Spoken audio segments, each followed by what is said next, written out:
Our next guest spent years researching what happened the night of November 10th, 1975. He is a maritime historian and an author. The legend of the Edmund Fitzgerald has, of course, its controversies. We had planned to chat live with Ric Mixter this morning, but he's stuck at the airport, and so we were able to connect with him via Zoom about an hour ago. Well, let's start with the fact that you have seen the Fitz underwater. Explain that experience to us. You know, it's incredible because you get the opportunity to go down into a submarine, which very few people get to do, and then see the largest shipwreck and, quite frankly, the most famous shipwreck of the Great Lakes, the Edmund Fitzgerald. You get excited and almost, dare I say, giddy as a guy that just loves adventure. But then you get down there and it's a little bit nervous because there's wet inside the submarine from the condensation of your breath. It's dark after 300 feet. We need lights in Lake Superior, even though it's so clear. And then to see that wreck, and it's just, you're blown away by it. But then you start seeing personal effects, a coffee cup, a screwdriver, and you realize this is the place where men worked, lived, and sadly died. 29 people are entombed at that wreck, and it was sobering. And then, of course, the discovery of the body after my dive within 20 minutes put us at an all-time low. What do you mean by that? Tell me more about the discovery of the body. You know, as we came back up, I actually had a little more battery power in the submarine, and the weather was perfect. Waves were small. So the tug owner who we were paying, we paid $70,000 to rent the sub.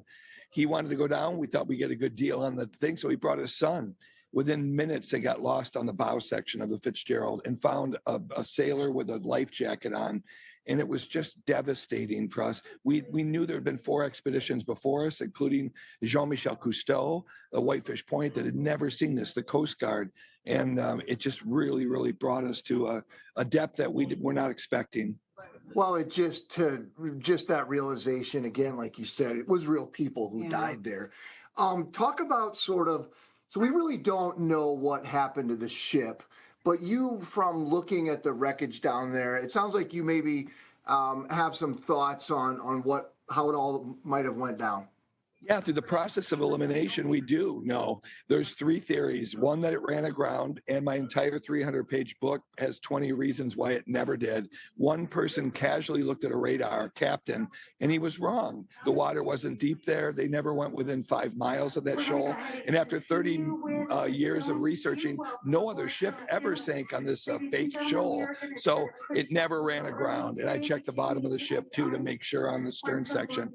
The 3-wave theory doesn't make sense because the Anderson was right behind the Fitzgerald, and it just didn't happen. There was only 2 waves, and the one pushed the nose of the Fitzgerald just enough, and the stern kept going.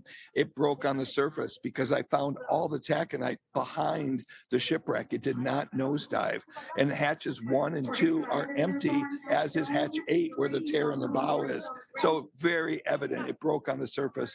Bad maintenance, water coming in, the hatches all leaking, and all of this is proven with video and interviews I've done. Ric, I want to get to the Gordon Lightfoot song because you've been pretty vocal over the years about that and the fact that it was just so inaccurate in so many areas. But, you know, no doubt that song, you know, kind of kept the Fitzgerald and the sinking of it as something that people are still talking about 50 years later. That entire song made my entire career. 30 TV shows on PBS, appearances on National Geographic, 4 books, no doubt. And the lyric, does anyone know where the love of God goes when the wave turns a minute to hours? If you've been on a storm, you know what that means.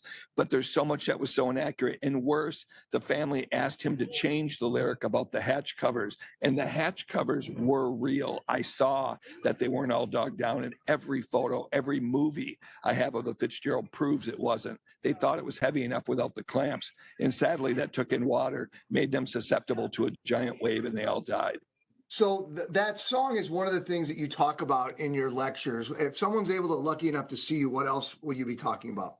I went exclusively into the building of the ship. I found footage that no one else knew existed from an engineer from University of Michigan. I went into interviews, 4 guys that built the ship.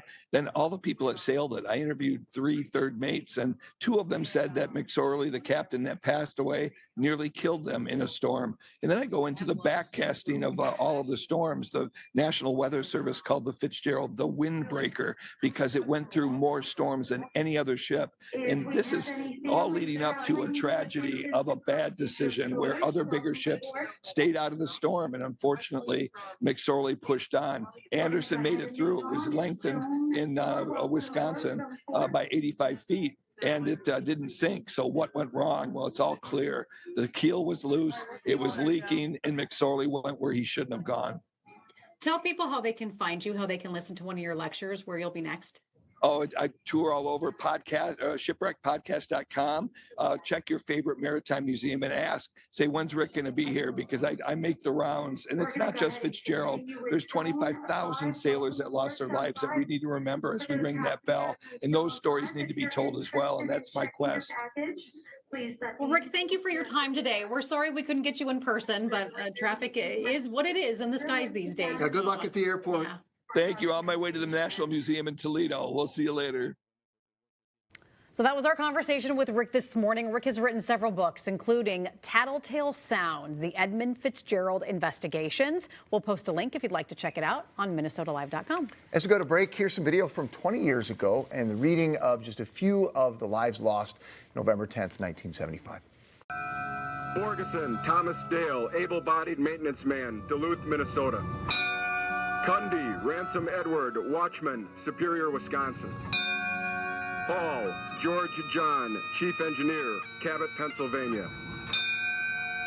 And the 30th toll shall be rung by Captain James A. Wilson. The 30th toll is for all mariners who have lost their lives on the Great Lakes and other waters, and to all those forgotten.